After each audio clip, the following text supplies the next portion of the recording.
نوحه باباجان غفورов از منطقه‌های کشاورزی ولایت به حساب رفته سهم دهقانان نوحه در تامین امنیتی اوضاع مملکت به نظر است. دوام سالهای صاحب استقلالی مملکت در نوحه با دستگیری و توجه خاصی اساسگذاری صلح و وحدت ملی پیشوای ملت پرزیدنت جمهوری تاجیکستان محترم امامعلی رحمان رشد و ترقیات همه بخش‌ها تامین گردیده تا دوردستترین جماعت و دهات انشاءات مهم اجتماعی و اقتصادی از قبیل مؤسسه‌های ساحه معارف و تندرستی و مرکزهای سودا و خدمترسانی بنیاد کرده شدند. این نکته ضمن برگزاری نشست مطبوعاتی اجرا کننده رئیس نوحه باباجان غفورov تیمورجان نعمانزاده به سهم نمایندگان وسایط اخبار عامه رسانیده شد.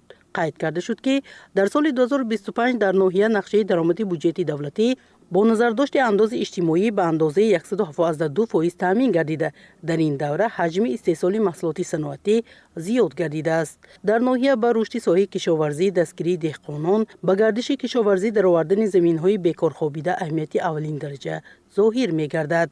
بنا به اطلاع داده شده حجم استحصال محصولات صنعتی در سال 2025 به 4.1 میلیارد سومانی رسانیده شده است. حجم سرمایه اساسی از حساب همه منبع‌های سرمایه گذاری نسبت سال قبلی 117.1 میلیون سومانی زیاد گردیده است. با مقصد دستگیری ساحه‌های معارف و تندرستی در ناحیه یک قطار برنامه‌ها عملی گردیده. سلسله انشاءات ساحه تامین و نوسازی با نوترین دستگاه و تجهیزات و عیانیت‌های خانش تامین کرده شدند. به افتخار 35 سالگی استقلالیت دولتی جمهوری تاجیکستان در ناحیه باباجان غفورov کودکستان و دبستان، خانه و بنگاه‌های سلامتی، خطای نوی استحصالی، مرکز و نقطه‌های سودا و خدمترسانی، کشیدن خط آبی پالیزی و نوشاکی، تعمیر و منفشکنی راه‌ها به راه مانده شدند که بی‌واسطه به بلند برداشتن نیک و احوالی مردم نگرانده شده است. در رفت نشست مطبوعاتی روزنامه‌نگاران به سوال‌های سرشماری خود استفاده مقصدناک زمین، فعالیت نکردن برخی کارخانه‌های صنعتی، جریان کارهای آبادانی، نقشه بنیادی بیناهای بلندآشانه استقامتی و جای دادن میدانچه‌های ورزشی و توقفگاه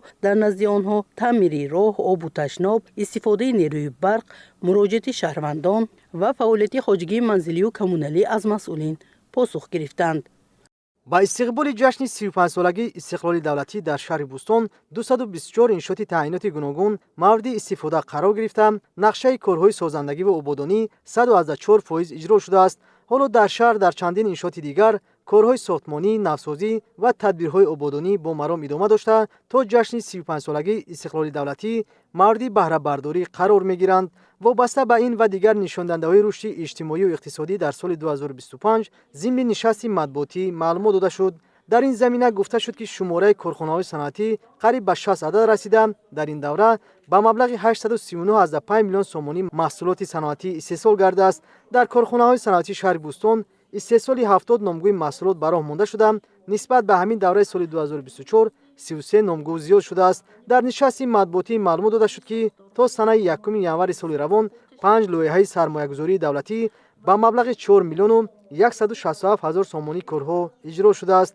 در دوره حساباتی مبلغ گذاری به ساحه معارف نسبت به سال 2024 8.1 میلیون سومانی زیاد گردیده 37 میلیون و 137.6 هزار سومانی را تشکیل داده است. نشانده‌های دیگر ساحه از جمله ساحه برق و آب، جوانان و ورزش، کار با زنان، فرهنگ و تندرستی، مراجعت شهروندان و دیگر سمت‌های فعالیت مقامات اجرایی حکومت دولتی شهر در سال 2025 تحلیل و بررسی کرده شد.